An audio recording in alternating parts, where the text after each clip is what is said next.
But we want to start with Measure 114. That's the gun reform law narrowly passed by voters in Oregon 2 months ago. And we know that you care a lot about this issue. We see all of your emails and we listen to your voicemails. Whenever we talk about it, our inboxes just blow up. So that's why the latest ruling on Measure 114, which came out today, is our big story.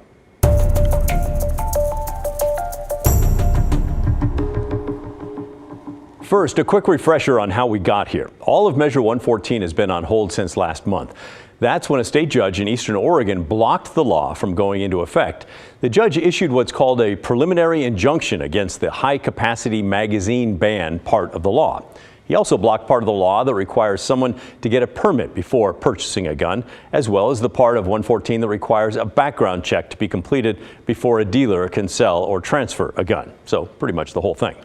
The judge's latest ruling today deals with that final requirement, though, concerning background checks. Judge Robert Raccio said he will continue blocking that background check requirement after the state had urged him to allow that part of the law to go into effect. That part of the bill would close what's known as the Charleston Loophole, which allows gun dealers to release the gun to a buyer if, after 3 days, the background check is still not completed. The loophole got its name from the court case that we're showing you right here. It's the Charleston, South Carolina massacre of 9 black people in a church in 2015. The loophole is how the killer got his gun. That loophole is part of a federal law on background checks for guns. But states can close the loophole, and Measure 14 does just that, or at least it would. By the way, I've asked the Oregon State Police how many times that loophole sale has happened in Oregon over the last year. They've not responded to me. But many gun owners, including some of you who have guns and like guns, have emailed us and called us saying, listen, it's not a loophole. It's a relief valve to ensure that someone who wants to buy a gun is not waiting indefinitely for their background check to be completed. And that's the argument used by the pro-gun group that sued to stop 114 from taking effect in Oregon. Meanwhile, the state argues that closing the loophole will save lives. But in today's ruling, the judge decided to keep the loophole open for now, saying that the background check in 114 is, quote, inexorably linked to 114's permit to purchase requirement. He said that since the constitutionality of that piece, the permit to purchase requirement, has not been determined, he's keeping things the way they are now. And for those of you who may be a bit confused, with 114 on hold, here's the basic point. Nothing about gun laws in Oregon has changed. Right now, everything is exactly the same as it was before this passed on Election Day.